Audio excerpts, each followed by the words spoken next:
A different episode of Cloud Talk Live. This is the reactions video for the first, day one, really, of keynotes of Microsoft Ignite.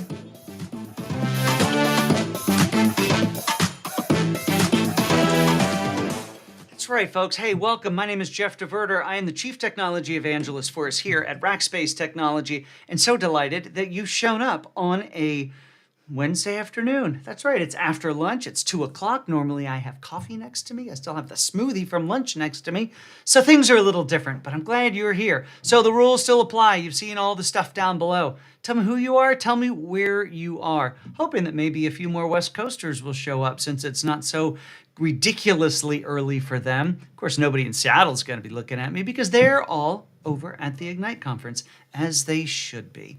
Well, my goal here today is to unpack for you what was announced and talked about earlier today, well, really just about an hour ago over at Microsoft Ignite with the keynotes.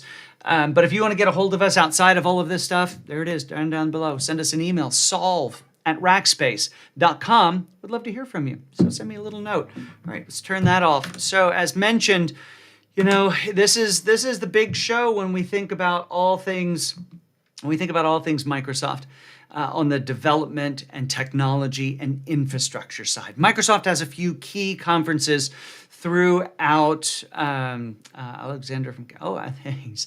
Hey, by the way, if you're introducing yourselves, apparently my little connector on the stream to see who is here not working so well.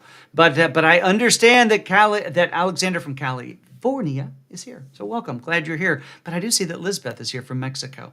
I don't know why I don't see the whole thing. All right, I was just about to tell you about all the conferences. So Microsoft has a few key ones throughout the year. This is one of them, Microsoft Ignite. They're going to talk about infrastructure. They're going to talk about all the big ticket items. We're not necessarily going to be announcing new devices, and where they're not going to go super deep into 365. They're definitely going to brush over some of the partner stuff.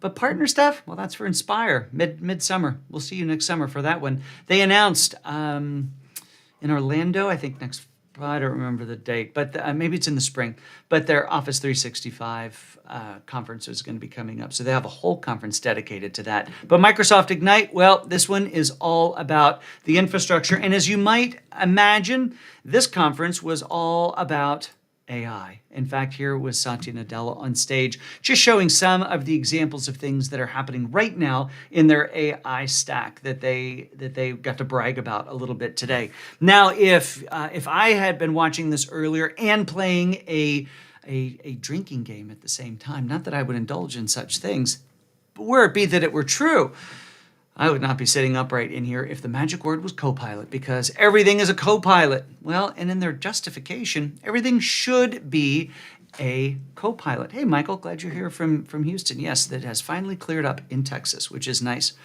But they approached the conversation, I thought, in a very interesting way. Now, of course, as you can imagine, the lion's share of the conversation, or the person who got the most airtime, was our friend over here, Satya Nadella, CEO of Microsoft. Might I add, I think he's doing a pretty incredible job. We've got some rackers who are up there in Seattle at the event right now. In fact, there's no booths, but there are demo stations. So if you're over there and you want to go check those folks out, go meet them over at Demo Station 312. But the rackers would love to see you. Tell them I sent you and that you should buy them a beverage of their choice.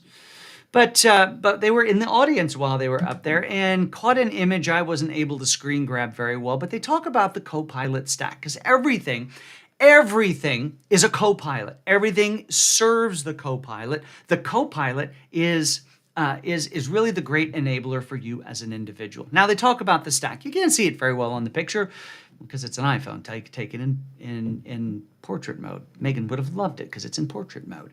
But I can't really zoom in super well. But they go through a conversation. He went through a conversation of talking about things from the lowest level of the stack all the way up. And that starts, of course, with a conversation of Azure regions and Azure data centers. And I've got all sorts of stats to share with you.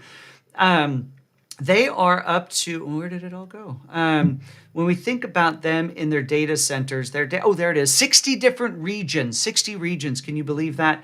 And over 300 data centers by their estimation and their own math. That's more than their competitors have. And now, of course, that can be a little misleading, number of servers and all that and compute power. There are all sorts of things that factor into it, but pretty impressive that you've got over 300 data centers. As a company that manages a tenth that size, I know how hard it is to do that and how well we do it, might I add. But they're also touted some really interesting carbon metrics as well. So they are on target to meet their 2025 goal of utilizing as much 100% renewable, meaning non-carbon based power. They did throw the word nuclear in there, by the way, and I think which is a great green thing as long as it's done safely. So green source of power. And they even talked about how not only on target to do that by 2025, but also reaching goals that would allow them to offset all of the carbon they produced through their business endeavors of all time. So all the way back, I guess, to Bill's days.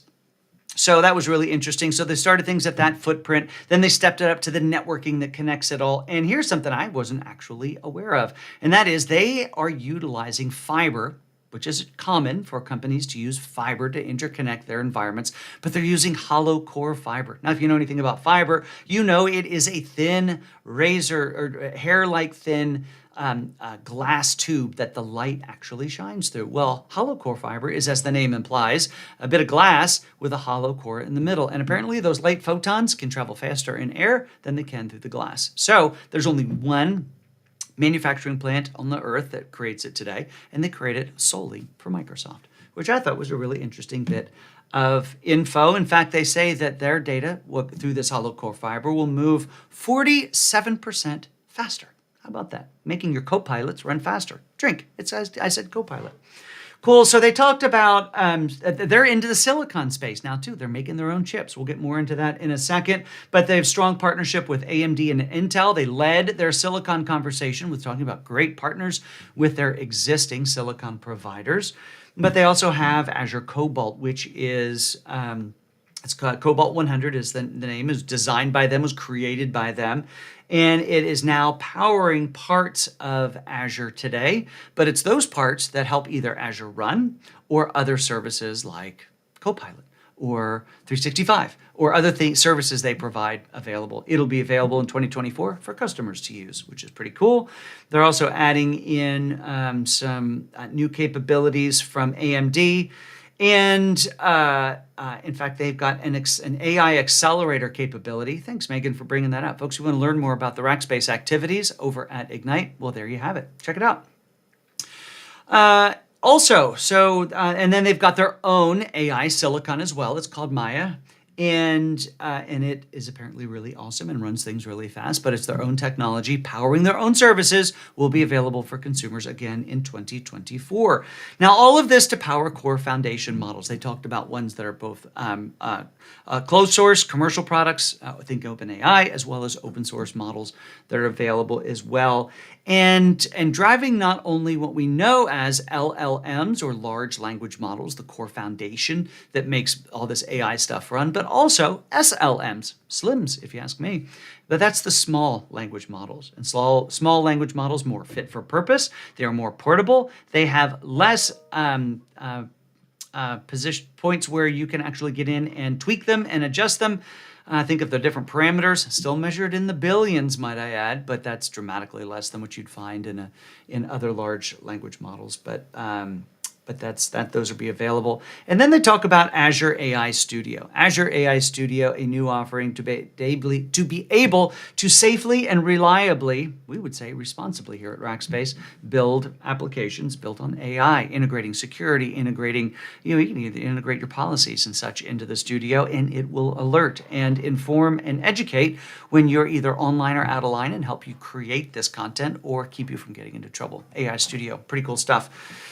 All right. Now, there also was days they gave a lot of time. Oh, let me show you this since we're still talking about infrastructure and such. They have created, there we go, up on the screen, Satya with a new rack that runs AI. And it's a rack that's fit for purpose, enabled to go in and run in traditional data centers. If I had zoomed in a little bit better, you would see that half of that rack on your screen, the left hand, is where the content goes, where the right content, which is where the compute goes, the GPUs and such. On the right-hand side, both power and very unique cooling as well. because as you know, these GPUs, they're hard to find. They are expensive.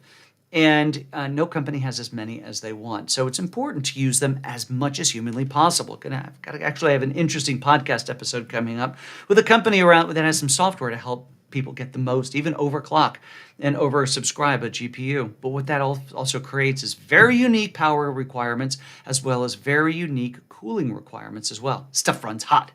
And so that's how you see in this diagram, what Microsoft has done is combine those two things so that this type of workload can go into a traditional data center that they design and not have to go into a uniquely designed data center. Still meets all their carbon goals, their zero waste goals, all of that stuff, but some pretty cool stuff. Ooh, I mentioned that Maya chip. Here's a picture of it. I had it on stage. So in case you wondered what, piece of custom designed silicon from Microsoft looked like, there it is. There's the Maya chip. Now, they gave a ton of time to the king of silicon in the GPU space, and that is, of course, NVIDIA. They doubled down, tripled down, quadrupled down on their relationship with NVIDIA. NVIDIA does love them some Microsoft. They gave it's really some great airtime to them. You can see on the stage there, they had Jensen Huang on stage. He is the CEO of NVIDIA. And it was interesting if anybody watched this, you watched it through the Microsoft portal, and there's a chat going on the side. And while there was a lot of oohing and ahhing about the capability, there was also an incredible amount of conversations about his jacket. And is it ostrich skin? Is it alligator skin? So who knows that bit of trivia? I don't know it. But all of this to drive towards usability and actual applications. So I already mentioned there's the AI Studio. Now, all of this was in service to the Copilot. And think of the Copilot as a GPT-like interface that surrounds your everything that you do inside of this ecosystem, whether it's in the Microsoft ecosystem or not inside of the Microsoft ecosystem. So all in service of the Copilot. We know that back on the 1st of November, they announced Copilot for Microsoft 365. Here's an image of that. Isn't that cool? And that was really around. This is where they dug in, and Satya talked about this an awful lot, which was great because he unpacked a ton of things. Because he talked about the core foundation models that are able to enable this stuff as well, and to get into the data that's required to make this stuff happen. There is a ton of things happening behind the scenes on data, and in what they call the Microsoft Fabric, which has been in preview. Has it been in preview? Yeah, it's been in preview of 25,000 customers in preview. Not a bad preview, Microsoft, but that is coming into production, well, today. They announced it today. It's generally available today. And what that does is it allows not just the data that lives inside of the Azure ecosystem to be a part of all of the AI goodness, but also pull data, mirror that data in from external sources as well, and get that into an environment where your Microsoft-driven AIs can think about that stuff. And one of those areas they really touted surfacing this content was not just the general Copilot, but this stuff showing up inside of Teams as well. So Teams they're doubling down. They released the new version of Teams not long ago, which was pretty cool. But it's all in service of the Copilot. So think about the Copilot as that one-stop shop for all things in your compute environment, whether that's making your email experience be better, whether that's making your Word experience be better, your scheduling be better, your conversations be better, transcribing notes inside of Teams for meetings being better. In fact, they even announced there's been some concern about, hey, what if we want to use those capabilities, but because of regulation, we can't actually record this stuff. Well, now you can have non-data. You don't have to hold on to that data. There's a term for it. It's in my notes somewhere right over there. Maybe I'll post about that. So, hey, thanks, Matt, for the compliment. Yeah, there was so much going on. So he talked a lot then as he closed out his session talking about the arc of innovation and really talked about two key areas. And I think if you are a futurist type person, I think this is really something for you to noodle on. And so the first is AI in combination with mixed reality. They talked about their partnership with Meta and what they're doing there in and around mesh and mesh being that how do you bring together, it's clever naming, isn't it, to bring together your meetings, whether those are what they call 2D meetings or 3D immersive meetings, if you got the goggles and all the fun stuff. So that's coming to full production in January of this year, if I have my dates correct. And then also where AI is being impacted by quantum.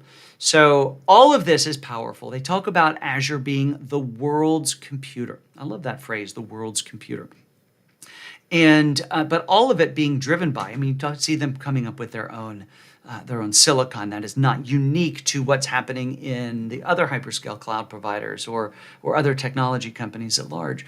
But ultimately, this all hits a bottleneck on the compute side. So paying attention to the art of the possibility with the speed that will come with quantum will be very interesting. All right, so other things to pay attention to, folks. They did a ton of conversations around usability and examples inside of the Microsoft Office ecosystem. They announced a new feature. I'm a SharePoint person at heart. It's how I made my way. It's really the foundation of my career in technology, but especially how I got to Rackspace. But now there's SharePoint Premium for the fully immersive AI experience all the way through that corporate data. Think of SharePoint. I mean, SharePoint has if you're a Microsoft company, SharePoint's got all your content anyway. It's got your Word documents. It's got your calendars. It's got your lists, your to-dos, your everything. But when AI can now interrogate and use that in real time, you can now just start asking generalized questions of your Copilot and have it pull that out of your SharePoint Premium experience. So more to come there. It's a new announcement. We have a lot to learn about these new announcements. But this actually also drives towards why I think Microsoft is in a very unique position here, folks. So a lot of what I've said up until now really could be sort of rinse and repeated a little bit as we think about what Google had to say a month or two ago over at their Google Next, or what we might hear in a couple of weeks out at AWS reInvent. But where Microsoft is in a stunningly unique position is the fact that most of the world's business happens in their software, in their applications. Think about your Office environment, think about your email. Whether you're running a Windows or a Mac computer, it doesn't matter. They own that work environment. And when they can then take the rocket science that is all of their AI capabilities and give you the use case in your day-to-day and help you save a ton of time. In fact, they threw some really interesting metrics of how much time people save when utilizing these Copilot capabilities baked in to the Office suite and the whole Microsoft experience. Up to 10 hours a week. How'd you like to get a day and a couple hours back into your week? Simply by taking away some of the drudgery of the things we have to do. We saw some interesting stuff from Jared Separto. I always get his name wrong. Sorry, Jared. Every time. I owe you a beer, I guess. We had Sumit Chauhan, who was on. She's the corporate vice president of Office. Some great examples there. And ultimately, folks, it landed on an area that if you want Jeff's little tea leaves of the future. What does it all mean for the future? I already talked about the AI Studio that they announced before. The new one, Copilot Studio. I used to say before today that if you wanted to have a rock-solid job in the IT world that would bring great benefit to your organization or anyone that was lucky enough to have you, I said become a Power Apps person. And that's the people, those are the folks who are writing applications to help automate the things that we do every day inside of this environment. That got trumped today with the announcement of Copilot Studio. And that is a low-code, no-code environment for creating Copilot applications. All the beauty that was the Power Up suite, but all of that required users to know the workflow, to know the things, to glue it all together. But when we talk about Copilot Studio, now we're connecting data sources. We're connecting we're doing some prompt engineering with a bunch of other stuff. There's some great videos that exist out there. They showed one today. But if you want to have a rock solid job for the foreseeable future, but you're not a data scientist and don't think being an AI genius maybe not be for you, becoming a genius in Copilot Studio, that's the future. What's the big takeaway from today? I'll give it to you in 3 things. First one, the Azure infrastructure environment, I'll call it second to none. Challenge me on that if you like. The second big update from today is the fact that they doubled down on their partnership with NVIDIA and their capability now to create their own silicon to make this stuff more ubiquitous, to make the AI environment more ubiquitous. Now, there's lots of things underneath of it, but then the combination of their ability to, in the use case of who you are every single day, and being able to create co-pilots that are unique to you and your environment and your organization, that's the other main key takeaway. The Azure infrastructure, the partnership and creation with their own silicon, and the Copilot Studio. Those are your big takeaways for today, folks. All right, I've got time marked on my calendar tomorrow to watch the keynotes, take copious notes, some screenshots to share with you, and I'll be back to share with you again the big takeaways from day 2 of Microsoft Ignite 2023. Folks, I hope you have a great rest of your day. If you have any questions, hit me up over on LinkedIn, down in the comments below. I check all this stuff. I'd love to respond. Have a great day, everybody. My name is Jeff DeVerter. I am the Chief Technology Evangelist here at Rackspace Technology, and I'll see you tomorrow with more reactions from Microsoft Ignite.